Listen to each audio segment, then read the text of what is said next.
Blood stained the dust at Wade Morgan's boots as he knelt beside the body of the man he'd just killed.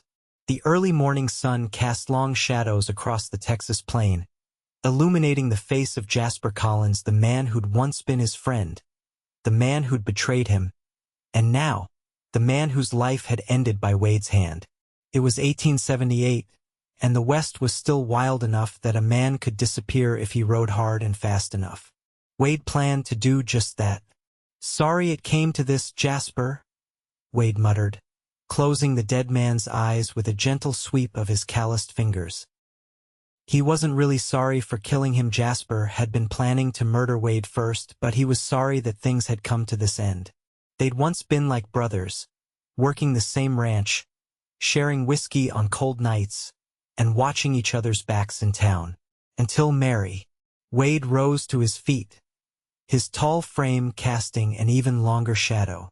At 32, he was still in his prime, though the lines around his eyes had deepened in recent years.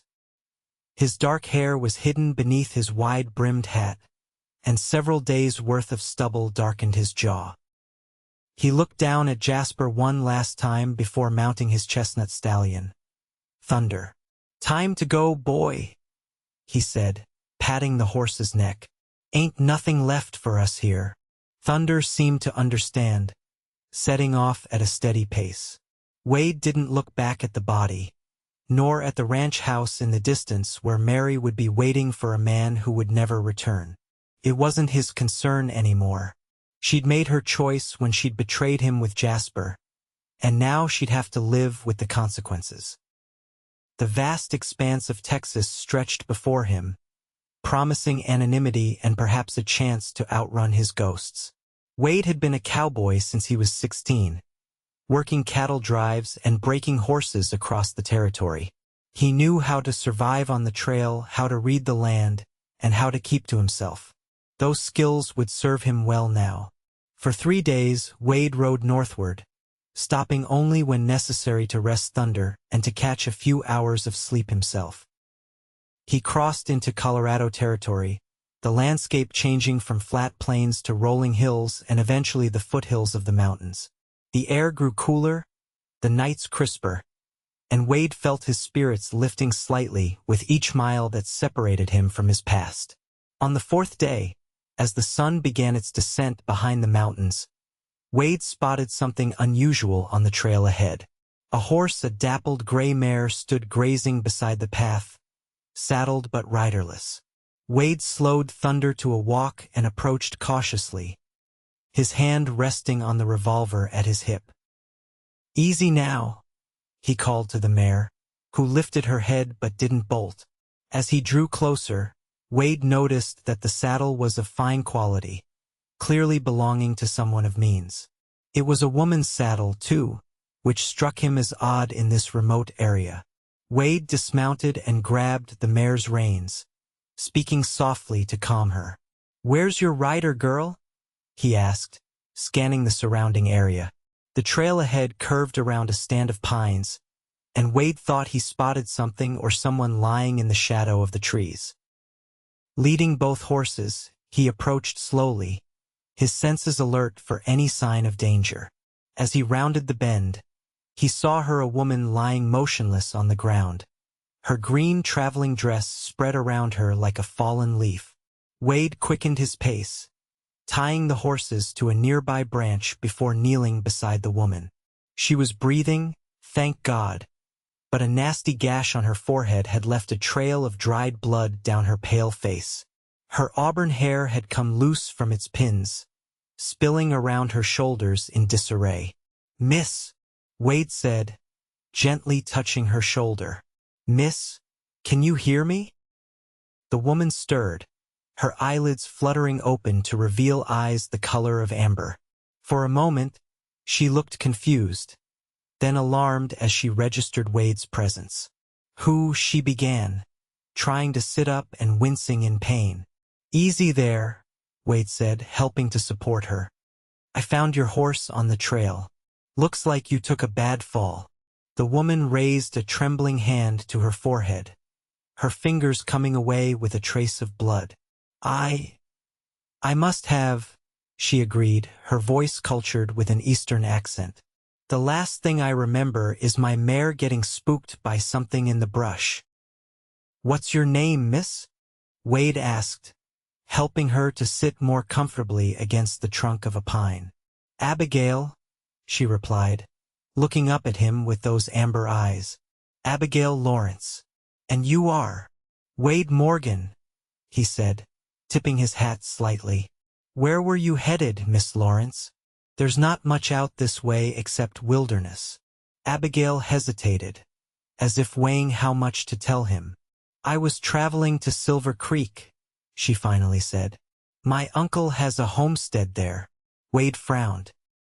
Silver Creek was still a good 2 days' ride to the north, and this woman was in no condition to travel alone, especially with night approaching. We need to clean that wound, he said, rising to retrieve his canteen from Thunder's saddle. And then we'll have to make camp. You shouldn't be riding anywhere tonight. We? Abigail questioned, her voice carrying a note of wariness. Mr. Morgan, while I appreciate your assistance, I hardly know you. Wade returned with the canteen and a clean bandana. Madam, I understand your concern, but you've got a head injury. It'll be dark soon, and we're in cougar country. I'd be remiss in my duties as a gentleman if I left you alone out here. She studied him for a long moment, clearly assessing whether he posed a greater threat than the wilderness itself. Finally, she nodded. Very well, Mr. Morgan. It seems I'm in your debt. Wade dampened the bandana and carefully cleaned the blood from her face. The gash wasn't as bad as it had first appeared. Head wounds always bled more dramatically than they warranted. Still, she'd have a bruise and would likely feel the effects for several days. Can you stand? He asked when he'd finished. Abigail nodded, accepting his hand as she rose unsteadily to her feet. She swayed slightly, and Wade instinctively placed a steadying hand at her waist.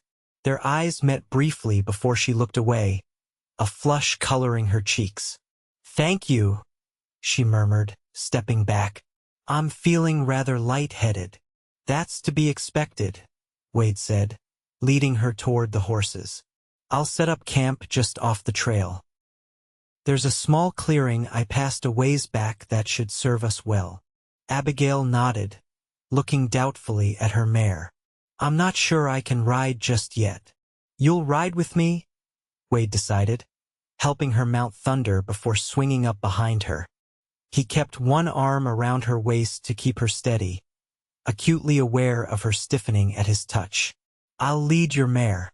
It's not far. The clearing Wade had in mind was sheltered by a ring of aspens and pines, with a small stream running along one edge ideal for a night's camp. By the time they arrived, Abigail was leaning heavily against him, her energy clearly depleted by the ordeal. Wade helped her down and settled her on a fallen log while he quickly and efficiently set up camp. Years on the trail had made him adept at such tasks, and within an hour, he had a fire blazing, coffee brewing, and a simple meal of bacon and beans cooking in his skillet. You're quite practiced at this, Abigail observed, watching him work.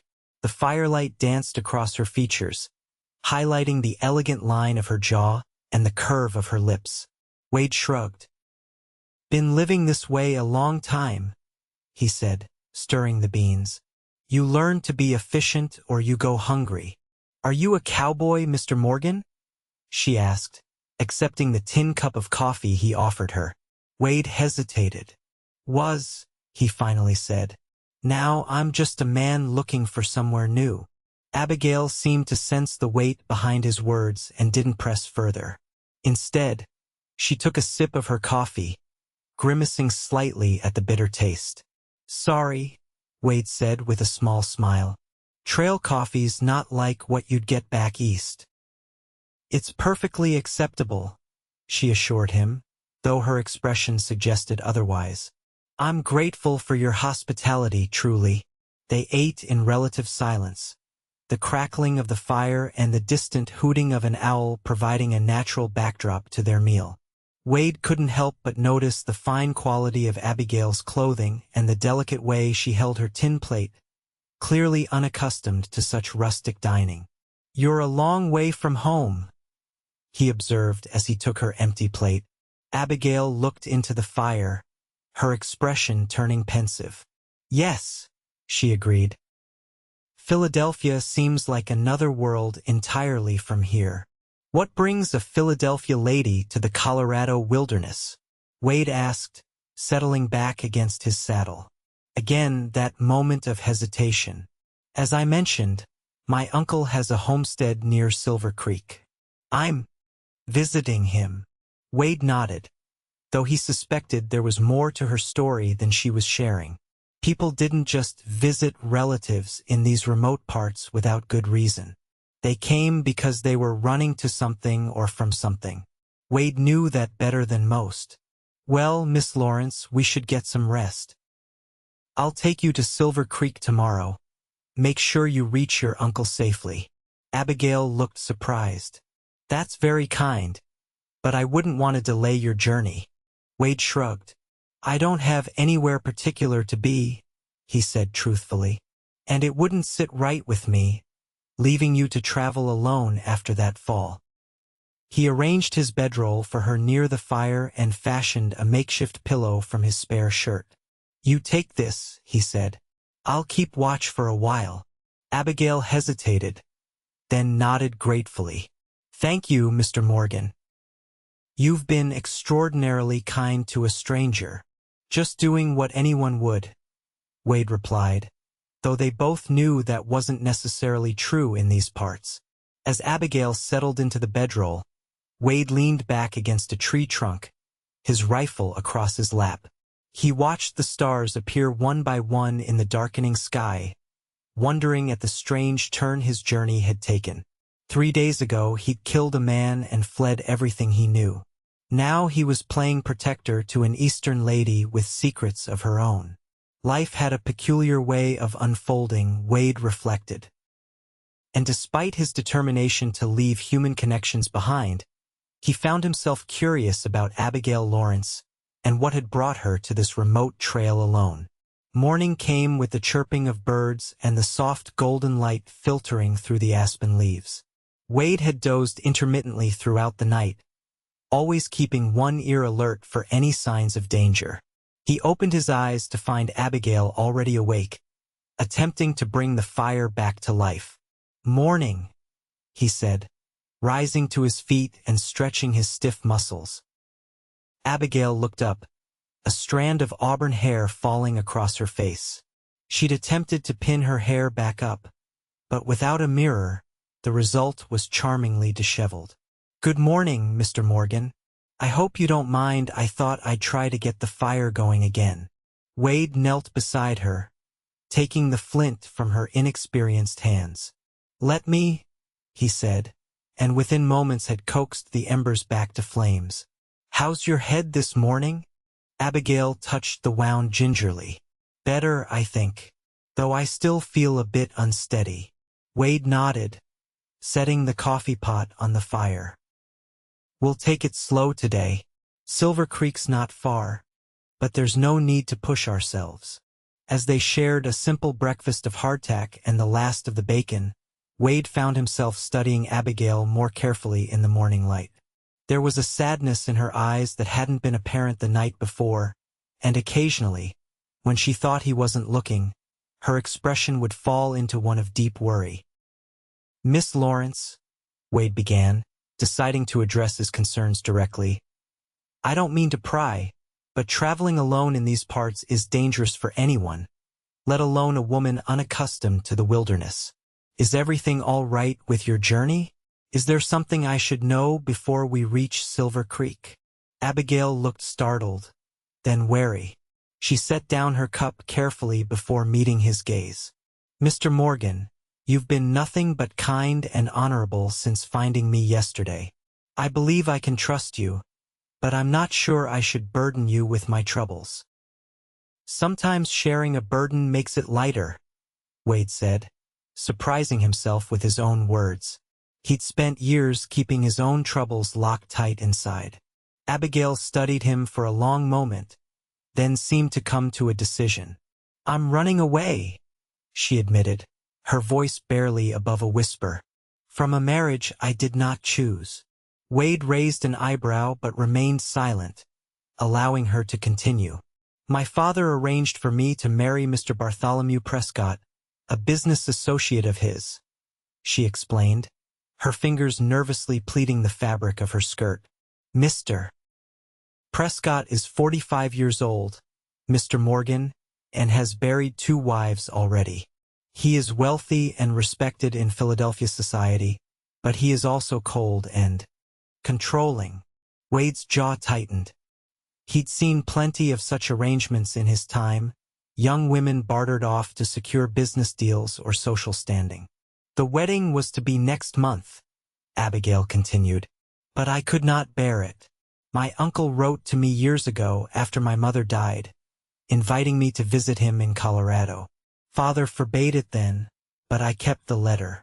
When I learned of my engagement, I took what money I had saved and fled." "Your father won't come looking for you?" Wade asked. A shadow crossed Abigail's face. "He might send someone eventually, but he has 4 other daughters to manage, and I've always been the difficult one. I left a letter saying I'd gone to stay with my mother's cousin in Boston. It may be some time before he discovers the truth." Wade nodded slowly, understanding now why she'd been traveling alone, and why she'd been hesitant to share her destination. "And your uncle? Does he know you're coming?" Abigail shook her head, looking slightly abashed. "No. I haven't seen him since I was a child. My mother was his sister, and they were close until she married my father. I'm hoping he'll remember his offer of hospitality." "That's quite a gamble, Miss Lawrence," Wade observed, though not unkindly. "It is," she agreed, her chin lifting slightly in defiance. "But I'd rather take my chances in the wilderness than be trapped in a loveless marriage to a man who views me as property." Wade couldn't argue with that logic. Hadn't he done something similar, leaving everything behind rather than face a future that had been poisoned? "Well," he said, rising to his feet, "let's get you to Silver Creek and your uncle then. We've got a day's ride ahead of us." They broke camp efficiently, with Abigail insisting on helping despite her lingering dizziness. Wade was impressed by her determination not to be a burden, especially given her upbringing. Most Eastern ladies of his acquaintance, admittedly few would have expected to be waited upon. This time, Abigail rode her own mare, though Wade kept a close eye on her as they traveled. The trail wound through increasingly mountainous terrain, the air growing cooler as they ascended. Abigail seemed to brighten as they rode, the color returning to her cheeks and her posture straightening, despite her obvious discomfort from the previous day's injury. "It's beautiful here," she remarked as they paused to rest the horses beside a mountain stream. "So different from Philadelphia. Everything there is contained, controlled. But this," she gestured to the panorama of peaks and valleys stretching before them, "this feels like freedom." Wade followed her gaze, seeing the landscape through her fresh perspective. He'd grown so accustomed to the wild beauty of the West that he sometimes forgot to truly see it anymore. "It is that," he agreed, "though freedom out here comes with its own challenges.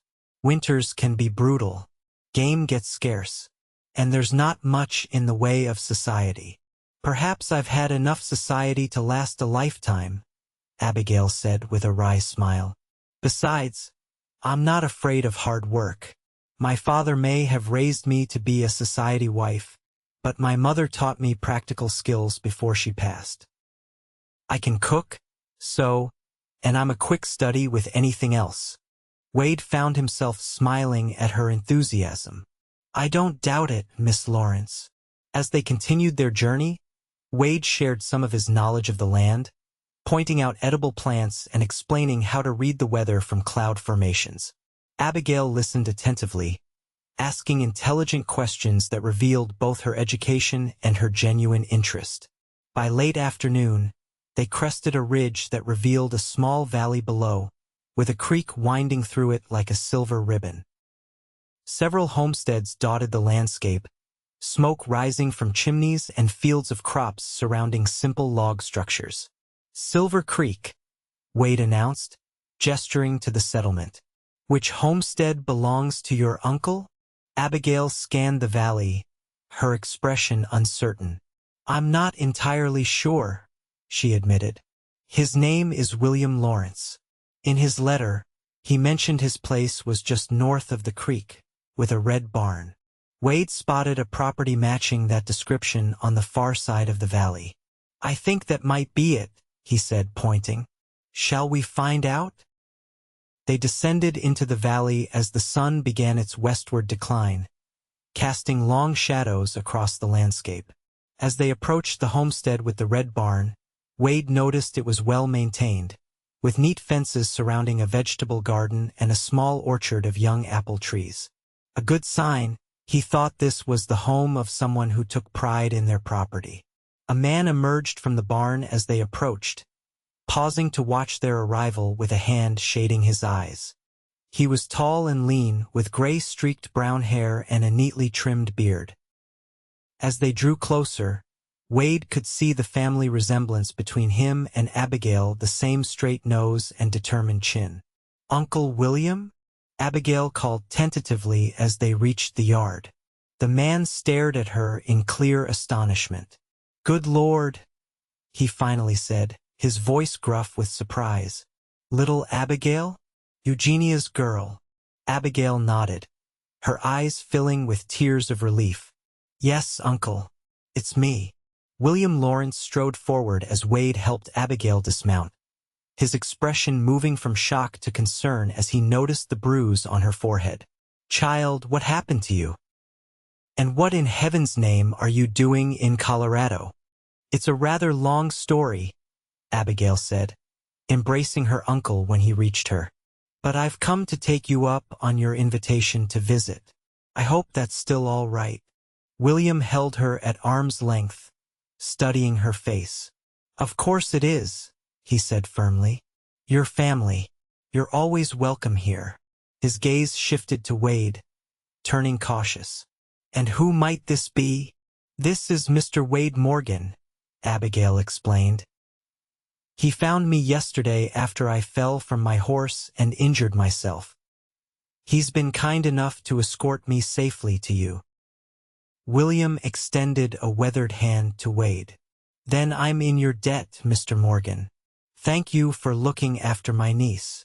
Wade shook the offered hand. "Just happened to be on the same trail, Mr. Lawrence. Couldn't leave a lady in distress." "Well, you'll stay for supper at least," William insisted. "And the night too. It's getting late, and the least I can offer is a hot meal and a place to sleep in return for your help." Wade hesitated, his instinct to keep moving warring with his reluctance to part ways with Abigail just yet. "That's mighty kind of you, sir. I'd be grateful for the meal." William nodded, satisfied, and turned to lead Abigail toward the house. "Come on inside, both of you. Martha will want to fuss over that injury, Abigail, and I expect you've got quite a tale to tell." "Martha?" Abigail questioned. William's weathered face softened. "My wife of 2 years now. You'll like her. She's a good woman with a kind heart. She came west as a Harvey girl and decided to stay when we met." As they approached the house, a woman appeared in the doorway, plump, pleasant-faced, with graying blonde hair tucked beneath a faded calico bonnet. Her eyes widened at the sight of their party. "William? Who have you brought home?" she asked, wiping her hands on her apron. "Martha. This is my niece Abigail, my sister Eugenia's daughter from Philadelphia," William explained. "And this is Mr. Morgan, who escorted her safely to us after an accident on the trail." Martha's surprise quickly gave way to warm hospitality. "Well, come in, come in. You both look like you could use a good meal and a comfortable chair. Abigail, dear, what happened to your head? Come, let me have a look at that." Wade hung back slightly as the women entered the house, feeling suddenly out of place in this family reunion. William noticed his hesitation and clapped a hand on his shoulder. "Let's see to the horses," he suggested. "Give the women a chance to get acquainted." Wade nodded gratefully, following William to take the horses to the barn. As they worked to unsaddle and brush down the animals, William asked few questions but made it clear he was interested in Wade's story. "You're a long way from anywhere, Mr. Morgan," he observed, hanging Abigail's side saddle on a wooden peg. "Just passing through?" Wade focused on rubbing down Thunder's coat. "More or less," he admitted. "Thought I might head up to Montana, maybe Idaho. Looking for a fresh start." William nodded understandingly. "Plenty of men come west for that reason. I did myself after the war. Sometimes a man needs new horizons." Wade appreciated the older man's tact in not pressing for details. They finished tending to the horses in companionable silence before heading back to the house, where the aroma of cooking food greeted them. Inside, they found Martha fussing over Abigail, who sat at the kitchen table with a fresh bandage on her forehead and a cup of tea in her hands. The women had clearly been deep in conversation, but they paused when the men entered. "I've put some stew on," Martha announced, "and there's fresh bread cooling. Abigail's been telling me about her journey, William. The poor girls had quite an ordeal." William hung his hat on a peg by the door. "I imagine so. Philadelphia to Silver Creek is no Sunday stroll." During the meal, Wade observed the easy way that William and Martha welcomed Abigail into their home, asking questions about her journey, but not pressing when she glossed over her reasons for leaving Philadelphia. It was clear they suspected there was more to her story, but they respected her enough to let her share in her own time.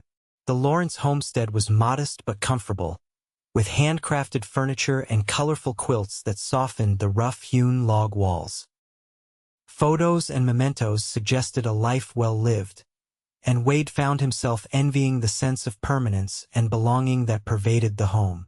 After supper, as Martha and Abigail cleared the dishes, William offered Wade a pipe and they stepped onto the porch to smoke in the cool evening air. "My niece seems quite taken with you, Mr. Morgan," William observed after they'd been sitting in silence for several minutes. Wade nearly choked on the pipe smoke. "Sir." William's eyes crinkled with amusement.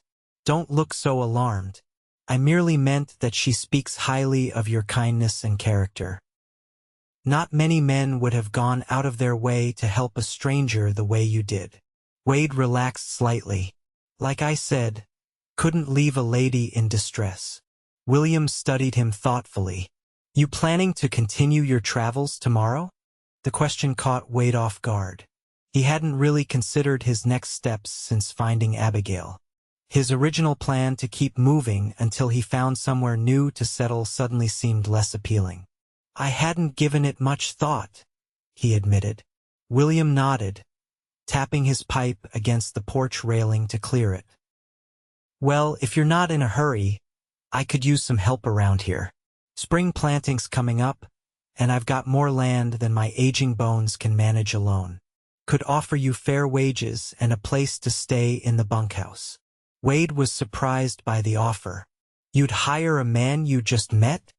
"I'm a fair judge of character," William replied, "and any man who'd go out of his way to help my niece and deliver her safely to my door without expecting anything in return has already proven something about his character." Wade considered the proposition. Silver Creek seemed peaceful enough, and the idea of staying in one place at least for a while held a certain appeal. And if he was being honest with himself, the thought of saying goodbye to Abigail so soon didn't sit well with him. "I appreciate the offer, Mr. Lawrence," Wade said. "I'd be happy to help out for a spell." William smiled, satisfaction evident in his expression. "Good. We'll settle terms in the morning." He rose from his chair, stretching. "For tonight, Martha's made up the spare room for you. No sense in you sleeping in the bunkhouse when we've got a proper bed available." Wade followed William back inside, where Abigail and Martha were seated by the fire, engaged in conversation. Abigail looked up as they entered, her expression brightening in a way that sent an unexpected warmth through Wade's chest. "Mr. Morgan has agreed to stay on and help with the spring planting," William announced. "So it seems you'll have more time to get acquainted with your rescuer, Abigail." Wade couldn't miss the flush that colored Abigail's cheeks, nor the knowing look that passed between William and Martha. "That's wonderful news," Abigail said, her eyes meeting Wade's.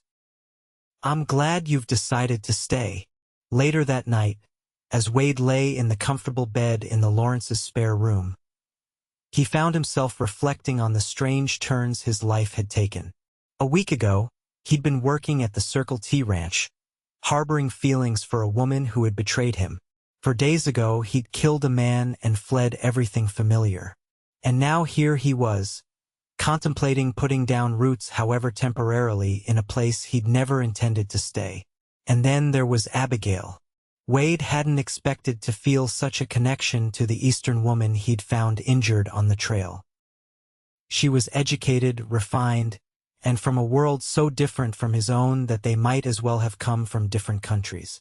Yet there was something about her spirit, her determination, and the quiet strength beneath her genteel exterior that drew him to her.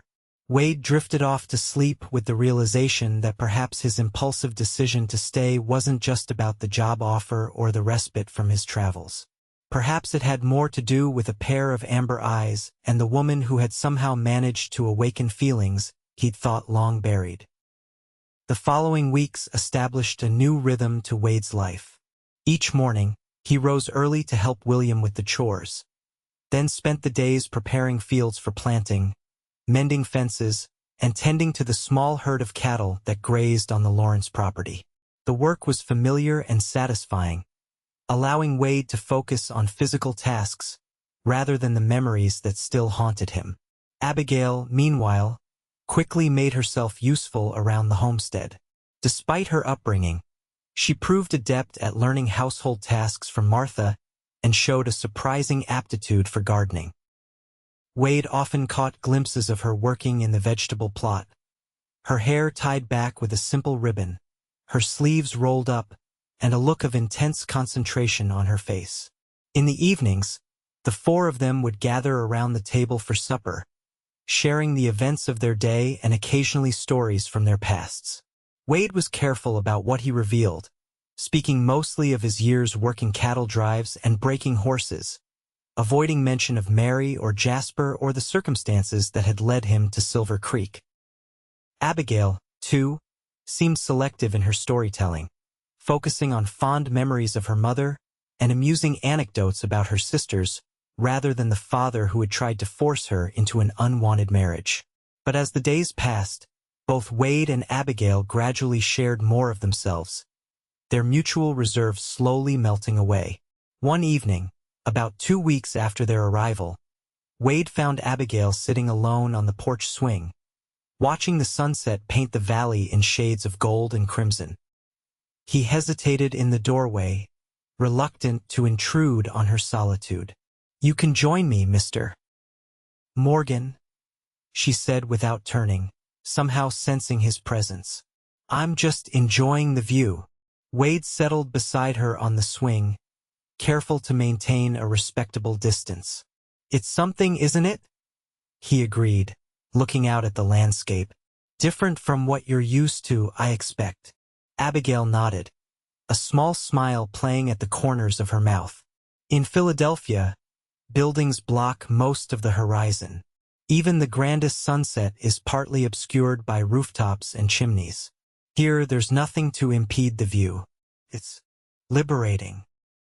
Wade glanced at her profile, struck by how the golden light enhanced her natural beauty. Her bruise had faded, leaving her complexion clear and luminous.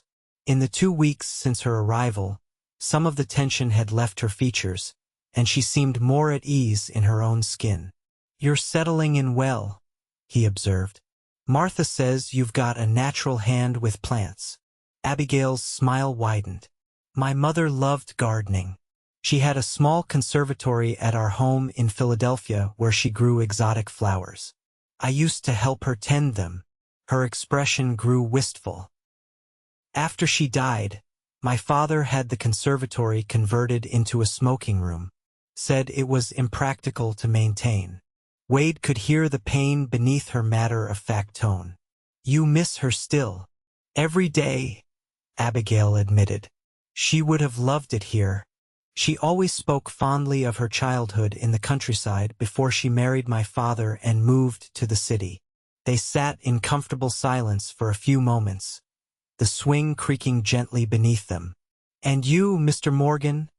Abigail finally said, turning to face him directly. Are you settling in as well?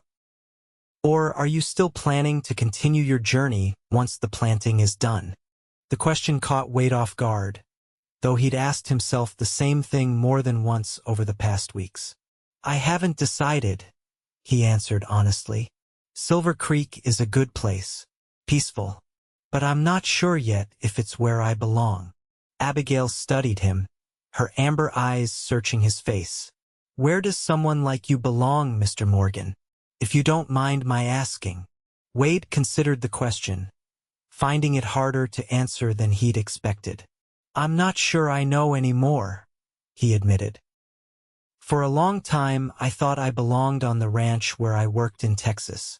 Thought maybe I'd save enough to buy my own spread someday. But things changed. Things have a way of doing that, Abigail said softly. Sometimes for the worse, but sometimes for the better. She paused, seeming to gather her courage. I hope you'll consider staying, Mr. Morgan. Uncle William values your help, and Martha has mentioned more than once how nice it is to have another person at the table. Wade felt a warmth spreading through his chest at her words. And what about you, Miss Lawrence? Would you like me to stay as well? The blush that colored her cheeks was answer enough, but she met his gaze steadily. I would, she said simply. Very much. Before Wade could respond, the door opened behind them, and Martha appeared with a tray bearing cups of coffee and slices of fresh, baked apple pie. Thought you two might enjoy some dessert out here, she said, her knowing smile suggesting she was well aware she'd interrupted a moment. Beautiful evening for sitting on the porch. As Martha settled the tray between them and retreated back inside, Wade caught Abigail's eye, and they shared a smile that felt like a secret between them. Something had shifted in their relationship, a tentative acknowledgement of feelings that had been growing since that first day on the trail. Spring progressed rapidly in the Colorado mountains, with warm days gradually outnumbering the cool ones. The fields were planted, tender green shoots emerging from the dark soil, promising a bountiful harvest come fall. Wade found himself increasingly invested in the success of the Lawrence homestead, taking pride in the straight furrows he'd plowed and the sturdy new fence he'd constructed around the north pasture. He'd also begun spending more time with Abigail outside of mealtimes. Sometimes they worked together, Wade teaching her how to repair simple tools or Abigail showing him the herbs she was cultivating in a corner of the garden. Other times, they would take walks along Silver Creek in the evenings, talking about everything and nothing books Abigail had read, places Wade had seen, dreams they'd both held and lost and found again. One Sunday in early May, William announced at breakfast that he and Martha would be traveling to the nearby town of Pine Ridge to attend a friend's wedding. We'll be gone overnight, William explained. The ceremony's in the afternoon, and it's too far to make the return journey before dark. He glanced between Wade and Abigail. I trust you two will manage things here while we're away? Of course, Uncle, Abigail assured him. Everything will be fine. After William and Martha departed in the wagon, Wade and Abigail found themselves alone together for the first time since their journey to Silver Creek. There was a palpable tension between them, a heightened awareness that had Wade feeling simultaneously elated and nervous. I thought I might go fishing, Wade suggested after they'd finished the lunch dishes. The trout should be biting in the deep pool upstream. Abigail brightened at the idea. May I join you? I've never been fishing before. Never. Wade asked, surprised. Well then, Miss Lawrence, it's high time you learned. They gathered the necessary equipment from the Barn Williams fishing poles, a tin of worms, and a creel for their catch, and set off along the creek. The day was perfect for fishing, with a light breeze rippling the water's surface and fluffy clouds providing occasional respite from the sun. Wade led Abigail to his favorite fishing spot, a deep pool where the creek widened and slowed. Overhanging willows provided shade and concealed the approach, making it less likely to spook the fish.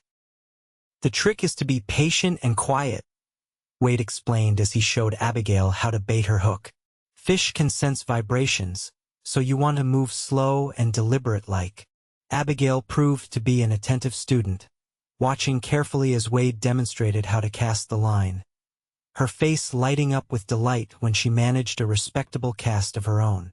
They settled side by side on the grassy bank, lines in the water, conversation flowing as easily as the creek before them.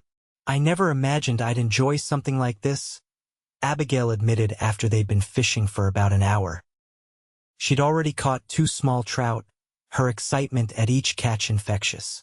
In Philadelphia, ladies aren't supposed to engage in such unrefined activities. Wade chuckled. Seems to me Philadelphia ladies are missing out on a lot of life's pleasures. They are, Abigail agreed with feeling. Everything there is so constrained by rules and expectations. What to wear, how to speak, whom to marry, it's all decided for you before you've had a chance to discover what you truly want. And what do you truly want, Abigail? Wade asked, using her first name without the formal Miss Lawrence, for the first time. The question hung between them, weighted with significance beyond the immediate context. Abigail turned to look at him, her amber eyes serious. Freedom, she said softly. The chance to make my own choices, to live authentically without pretense. She paused, her gaze holding his. And to be with someone who sees me, truly sees me for who I am, not for what I represent or what advantage I might bring. Wade felt his heart quicken at her words. And have you found that here? In Silver Creek? A smile touched her lips. I believe I have, she said. Or at least, I've found the beginning of it. Before Wade could respond, Abigail's fishing pole jerked sharply in her hands. Oh! She exclaimed, nearly dropping it in surprise. I think I've caught something big. Wade moved quickly to her side, helping her grip the pole properly. Easy now, he instructed, his hands covering hers. Let it run a bit, then pull back steady. Together they battled the fish, which turned out to be a sizable rainbow trout. When they finally landed it on the bank, Abigail let out a triumphant laugh that echoed across the water. I did it, she cried, looking up at Wade with such joy that he couldn't help but join in her laughter. You sure did, he agreed, admiring the fish. That's a beauty, probably weighs 3 pounds at least. In her excitement, Abigail threw her arms around Wade's neck, hugging him impulsively. For a moment, they stood frozen in the embrace, both suddenly aware of their proximity. Wade could smell the lavender in her hair, could feel the softness of her body against his. Slowly, Abigail pulled back just enough to look up at him, her arms still around his neck. The laughter in her eyes had given way to something deeper, more serious. Wade, she whispered, using his first name for the first time. Wade knew he should step back, maintain the propriety that their situation demanded. But the look in Abigail's eyes held him captive, and before he could think better of it, he lowered his head and pressed his lips to hers. The kiss was gentle at first, tentative, but when Abigail responded by pulling him closer, it deepened into something more passionate. Wade's arms encircled her waist, drawing her against him as if she belonged there. When they finally broke apart, both breathing heavily, Wade rested his forehead against hers. I've been wanting to do that for weeks, he admitted. Abigail's smile was radiant. I've been hoping you would. They gathered their fishing gear and catch, walking back to the homestead hand in hand, stopping occasionally to share another kiss or simply to marvel at the unexpected joy they'd found in each other's company. That evening, they prepared and cooked the fish together, moving around the kitchen with a new awareness of each other. After supper, they sat on the porch swing again, Abigail nestled against Wade's side as they watched the stars emerge in the darkening sky. "Tell me about Texas," Abigail said after a comfortable silence. "What made you leave?" Wade tensed slightly, the question touching on wounds that were still raw. But he found, to his surprise, that he wanted to share this part of himself with her. "I worked on a ranch called the Circle T," he began, his arm tightening around her shoulders. "Had been there for nearly 8 years. The owner, Mr. Thompson, was like a father to me. His daughter, Mary, was—" He paused, searching for the right words. "I thought she was the woman I'd marry someday." Abigail remained silent, sensing there was more to the story. "There was another hand on the ranch, Jasper Collins. He and I were best friends, really. We worked together, drank together, watched each other's backs in town." Wade's voice grew heavy with the memory. "What I didn't know was that while I was out on the range, Jasper was spending time with Mary. They were together, behind my back." "Oh, Wade," Abigail said softly, her hand finding his and squeezing gently. "I found out when I came back early from a cattle drive. Saw them together." Wade's jaw tightened at the memory. "Jasper knew how I felt about Mary. He knew, and he did it anyway." "What happened?" Abigail asked, her voice gentle. Wade hesitated, wondering if he should share the full truth. But he'd come this far, and Abigail deserved to know what kind of man he was. "We fought," he said simply. "It got bad. He pulled a knife and I shot him, killed him." Abigail drew in a sharp breath but didn't pull away as Wade had feared she might. "It was self-defense," Wade continued, needing her to understand. "But I couldn't stay after that. Mary was hysterical, Mr. Thompson would have been devastated. And the law, well, even justified killings have consequences in Texas." "So you ran," Abigail said, not as an accusation but as a statement of fact. "I rode away," Wade corrected softly. "Figured I'd keep going until I found somewhere that felt right. Never expected to find someone instead." Abigail lifted her head to look at him, her eyes shining in the moonlight. "I'm glad you found me on that trail, Wade Morgan." "So am I," he said, bending to kiss her again. "So am I." They stayed up late into the night, sharing more of their stories, Abigail detailing her father's increasing control after her mother's death, the growing pressure to marry Mr. Prescott, and her desperate plan to escape. Wade spoke of his childhood in Missouri, his early years as a cowhand, and his dreams of someday having a place of his own. By the time they finally retired to their separate rooms, something profound had changed between them. They had seen each other's scars and secrets and had accepted them without judgment. In that acceptance, Wade felt a kind of peace he hadn't experienced in years. The next morning, as they were finishing breakfast, the sound of an approaching wagon announced William and Martha's return. Abigail hurried to the door to greet them, with Wade following at a more measured pace, suddenly uncertain about how to navigate this new situation with her family. "Uncle William, Aunt Martha," Abigail said, embracing them both as they entered the house. "How was the wedding?" "Beautiful," Martha replied, removing her bonnet. "Sarah made a lovely bride, and the whole town turned out for the celebration." She glanced between Wade and Abigail with a knowing smile. "And how were things here? Peaceful, I hope." Wade cleared his throat. "Everything was fine, Mrs. Lawrence. Miss Lawrence and I went fishing yesterday and caught some nice trout." William hung his hat on the peg by the door, his shrewd eyes taking in the subtle changes in the way Wade and Abigail stood near each other. "Glad to hear it," he said, though I suspect there might be more news than just a successful fishing expedition. Abigail blushed but met her uncle's gaze steadily. Wade and I have become closer in your absence, she admitted. I care for him deeply, Uncle William, and he for me. William exchanged a glance with Martha, who nodded encouragingly.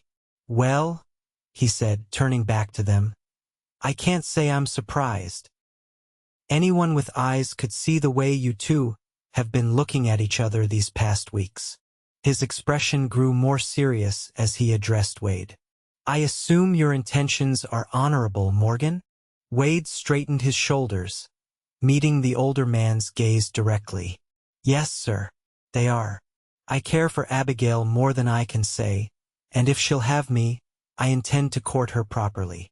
William nodded, seemingly satisfied. Good. That's what I wanted to hear. He clapped Wade on the shoulder. Now, how about helping me unload the wagon while the ladies catch up? Outside, as they carried William and Martha's overnight bags into the house, William spoke frankly. Abigail's had a rough time of it, Morgan. Lost her mother young, dominated by a father who sees his daughters as assets rather than people. She deserves happiness.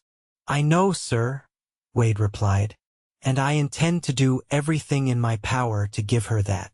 William studied him for a moment. I believe you do. Just remember, whatever troubles you left behind in Texas, they don't define your future unless you let them. Wade was taken aback by the older man's insight. Abigail told you?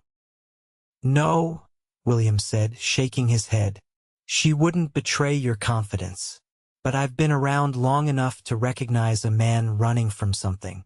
Just make sure you're also running toward something, Wade. That makes all the difference. The wisdom in William's words stayed with Wade throughout the day. That evening, after supper, he asked Abigail to walk with him along the creek, wanting some privacy for what he needed to say. As they strolled beneath the star-studded sky, their hands linked between them, Wade gathered his courage. Abigail, he began, stopping to face her. When I left Texas, I thought I was just running away from my past. I had no real destination, no plan beyond putting distance between myself and what happened. She watched him intently, her expression open and encouraging. But now I realized that maybe I was running toward something all along, Wade continued. Toward you, toward this place, this life. He took both her hands in his. I've fallen in love with you, Abigail Lawrence. I know it's happened fast, and I know there are obstacles my past, your family back east, but I can't imagine my life without you in it anymore. Tears shimmered in Abigail's eyes, catching the moonlight. I love you too, Wade, she said, her voice steady despite her emotion. I left Philadelphia seeking freedom, but I found so much more. I found you. Wade pulled her into his arms, kissing her with all the emotion he couldn't put into words. When they finally broke apart, he rested his forehead against hers. Your uncle asked about my intentions, he said softly, and I told him I wanted to court you properly.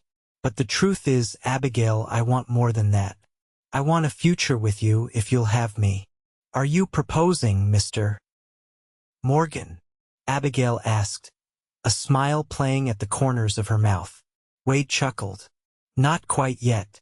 I want to do right by you, and that means making sure I can provide for you first. He gazed at the surrounding landscape, the Lawrence homestead visible in the distance. I've been thinking about that parcel of land that borders your uncle's property to the west. The owner's looking to sell, and William mentioned it might be a good investment. Abigail's eyes widened with understanding. You're thinking of buying it? Of staying in Silver Creek permanently? Wade nodded. I've saved most of my earnings over the years. It would be a modest one, but a place we could build on together. If that's what you want. It's exactly what I want, Abigail assured him, her hands framing his face. A home of our own. A future we build together. As they sealed their agreement with another kiss, Wade felt the last of his restlessness melting away. He had ridden away from trouble and found love on the trail, and now he was choosing to stay not out of necessity or obligation, but because he had finally found where he belonged. The weeks that followed were filled with purpose and planning. Wade met with Mr. Fletcher, the owner of the neighboring property, and negotiated the purchase of 80 acres of land with a small cabin that needed repairs but was structurally sound. The property included good grazing land, access to Silver Creek, and a stand of pines that would provide lumber for expanding the cabin. William and Martha were delighted by the news, with William offering to help Wade improve the property and Martha already making plans to help furnish the cabin once repairs were complete. The four of them often spent evenings around the Lawrences' table, mapping out the work that needed to be done and discussing the future. As May turned to June, Wade and Abigail fell into a routine of working on their respective properties during the day and spending evenings together, their bond deepening with each passing day. Wade found himself increasingly impatient to make their arrangement official, but he was determined to have their home ready first. One evening in mid-June, as Wade was finishing repairs on the cabin roof, William rode up with a letter in his hand. "This came for Abigail today," he said, his expression troubled. "From Philadelphia." Wade climbed down from the roof, wiping his hands on a rag. "Her father." William nodded grimly. "I didn't open it, of course, but the handwriting matches the few letters he sent after my sister's death." Wade felt a knot form in his stomach. "Has she seen it yet?" "No, she and Martha went to visit the Wilsons' new baby. They should be back soon." William handed the letter to Wade. "I thought you should know first. This could change things." Wade stared at the sealed envelope, the elegant handwriting so at odds with the rough-hewn cabin behind him. "Thank you for telling me," he said finally. "I'll let Abigail decide how she wants to handle it." After William left, Wade continued working on the cabin, though his mind was far from the task at hand. He'd known all along that Abigail's past might someday catch up with them, but the reality of it in the form of that innocuous-looking letter hit harder than he'd expected. When Abigail arrived later that afternoon, riding the dappled mare that had brought her into his life, Wade met her with the letter in hand. "What's wrong?" she asked immediately, reading the concern in his expression. Wade held out the envelope. "This came for you today. Your uncle brought it over."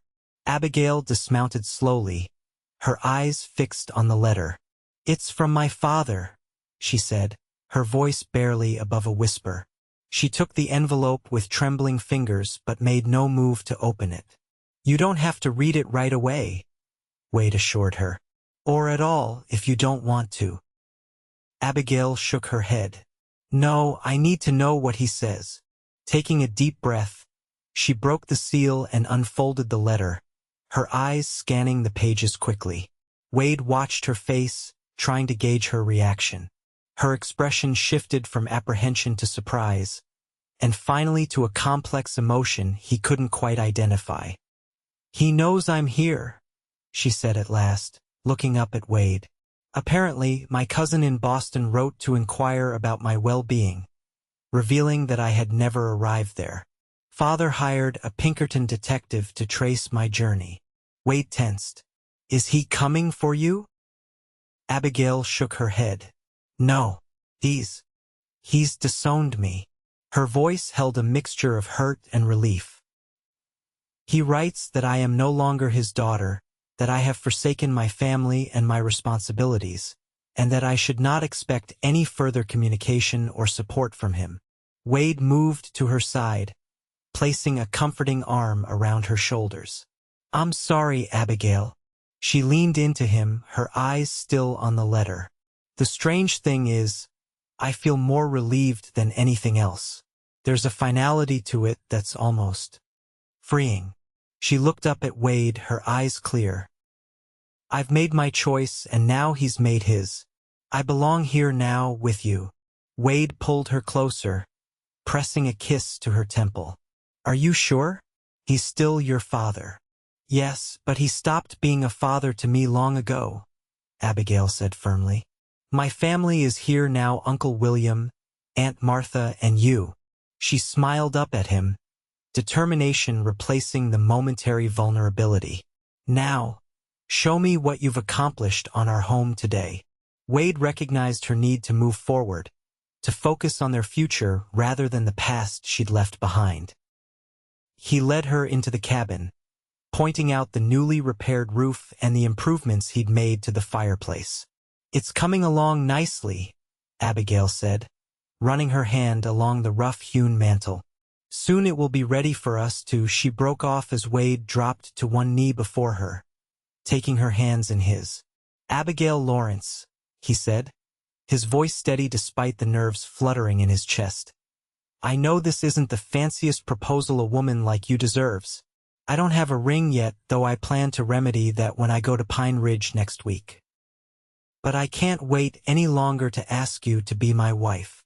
Tears welled in Abigail's eyes, but her smile was radiant. "Wade Morgan, are you finally proposing to me?"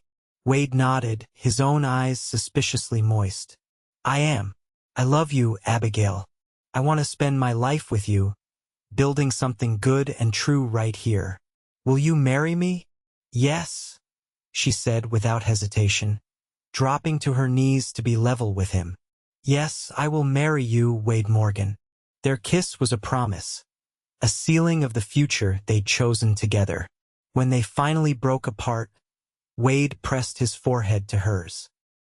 "I was going to wait until the cabin was finished," he admitted.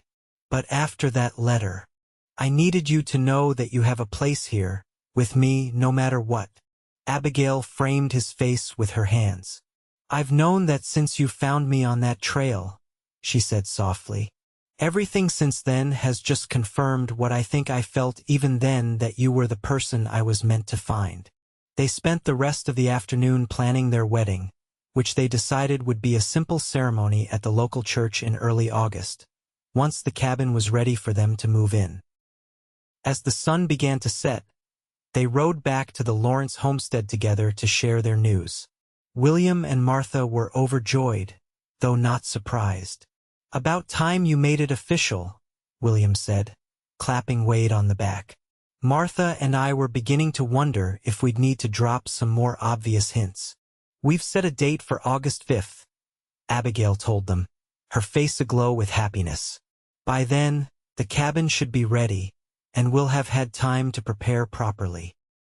Martha immediately began listing all the things that would need to be done: a dress for Abigail, food for the celebration afterward, invitations to the neighbors and townsfolk of Silver Creek and Pine Ridge. "Nothing too elaborate," Abigail insisted. "We want a simple ceremony, just family and friends." "Of course, dear," Martha agreed, though the gleam in her eye suggested she had grander plans in mind. "But even a simple wedding needs proper preparation." As the women began discussing details, William drew Wade aside to the porch, where they could speak privately.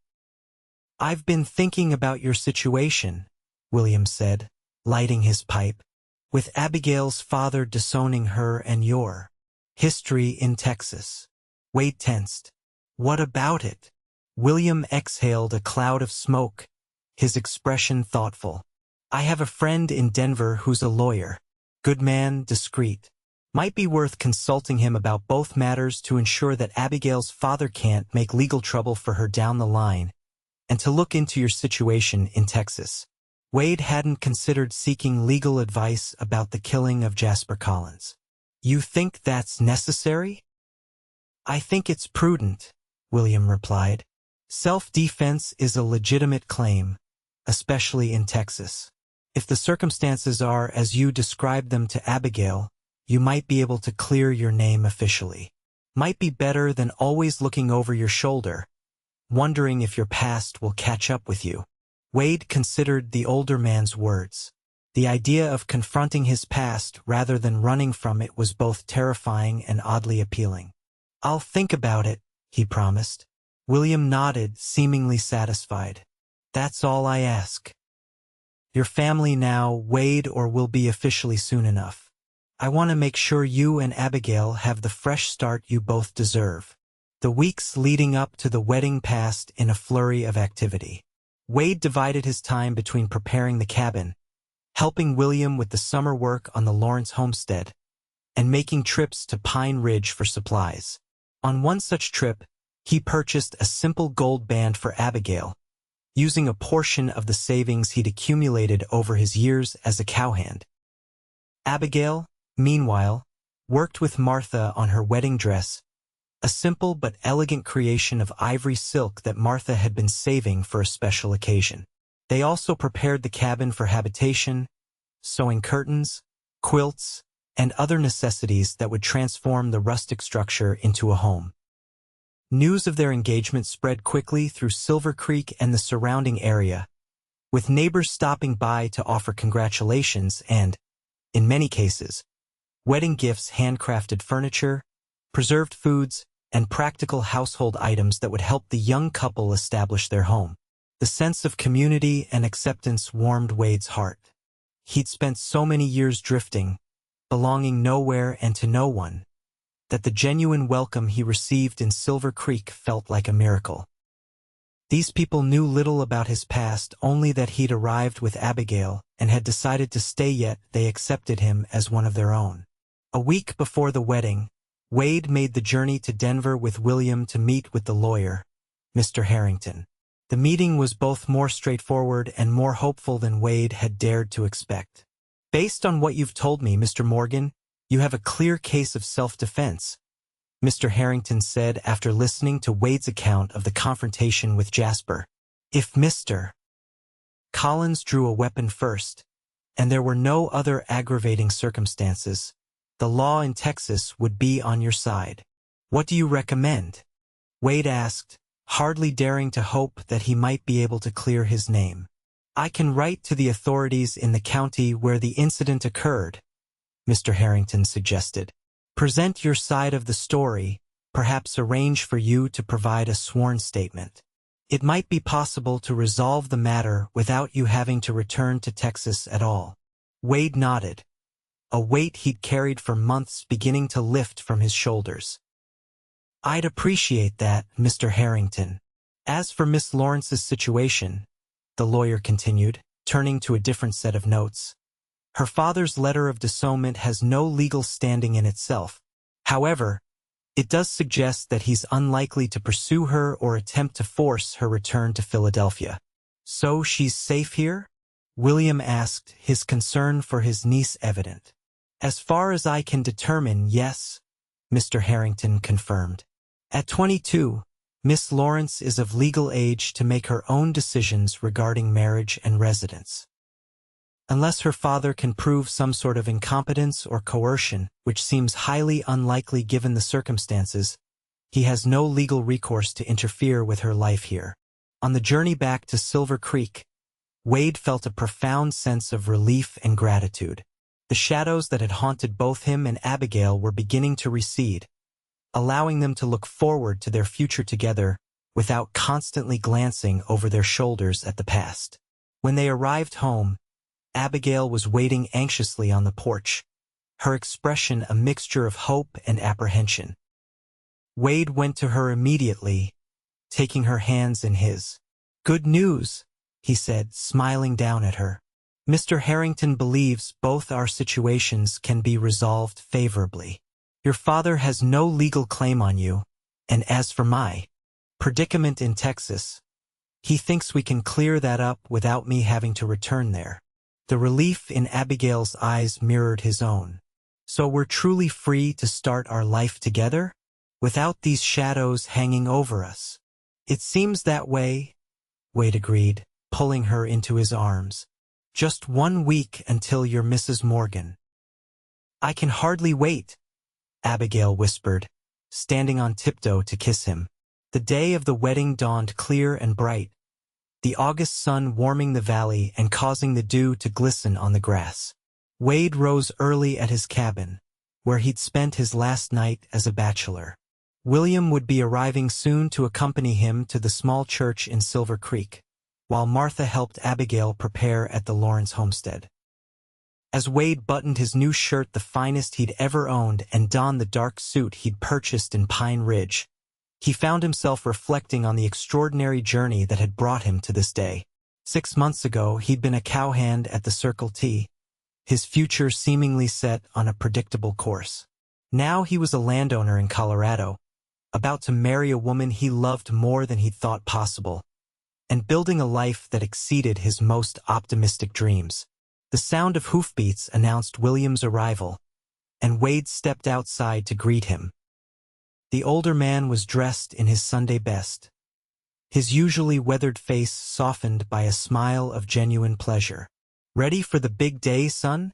William asked, dismounting. Wade nodded, surprised to find himself more excited than nervous. "More than ready, sir." They rode to the church together, arriving to find it already filling with friends and neighbors. The simple wooden structure had been decorated with wildflowers and ribbons, transforming it into a setting worthy of the occasion. Wade took his place at the front of the church, beside the minister who would perform the ceremony. As he waited for his bride to arrive, he exchanged nods and smiles with the gathered guests, people who had welcomed him into their community and who were now sharing in his happiness. A murmur rippled through the congregation, and Wade turned to see Martha entering the church. She gave him a reassuring smile before taking her seat in the front pew, and then the door opened again. Abigail stood in the doorway, her hand resting on William's arm. The ivory silk of her dress caught the sunlight streaming through the windows, giving her an almost ethereal glow. Her auburn hair was arranged in an elegant updo, with a few tendrils framing her face, and she carried a simple bouquet of wildflowers that matched those decorating the church. But it was her expression that took Wade's breath away, the love and joy shining in her amber eyes as they met his across the church. As William led her down the aisle, Wade felt a surge of emotion so powerful it nearly overwhelmed him. This remarkable woman had chosen him, had uprooted her entire life to build a new one with him. The magnitude of that gift of her trust and love humbled him. When they reached the altar, William placed Abigail's hand in Wade's, the symbolic passing of responsibility and care deeply moving to both men. "Take care of her," William said softly, his voice gruff with emotion. "With my life," Wade promised. The ceremony itself was simple but heartfelt. Wade and Abigail exchanged vows they had written themselves, promising to love, honor, and cherish each other through whatever challenges life might bring. When Wade slipped the gold band onto Abigail's finger, his own hand trembled slightly, the significance of the moment not lost on him. "By the power vested in me," the minister concluded, "I now pronounce you husband and wife. You may kiss your bride." Wade gathered Abigail into his arms, kissing her with a tenderness that conveyed all the love and gratitude he felt. The congregation erupted in applause and cheers, their joy adding to the couple's own. The celebration that followed at the Lawrence homestead was everything Abigail had wanted: simple, joyful, and surrounded by their new community. Tables had been set up in the yard, laden with food contributed by neighbors. A local fiddler provided music for dancing, and as the afternoon stretched into evening, lanterns were lit, casting a warm glow over the festivities. As the sun began to set, Wade led Abigail away from the crowd, wanting a moment alone with his new wife before they departed for their cabin. "Happy, Mrs. Morgan?" he asked, drawing her close. Abigail's smile was radiant. "Happier than I ever thought possible," she assured him. "And you? Any regrets about staying in Silver Creek?" Wade shook his head, his arms tightening around her. "Not a single one. Finding you on that trail was the best thing that ever happened to me, Abigail. I rode away from my troubles and found something far better than I deserved." "We found each other," Abigail corrected gently, "and we both chose to stay to build something real together. That's the true gift." As they rejoined the celebration, accepting congratulations and well wishes from their guests.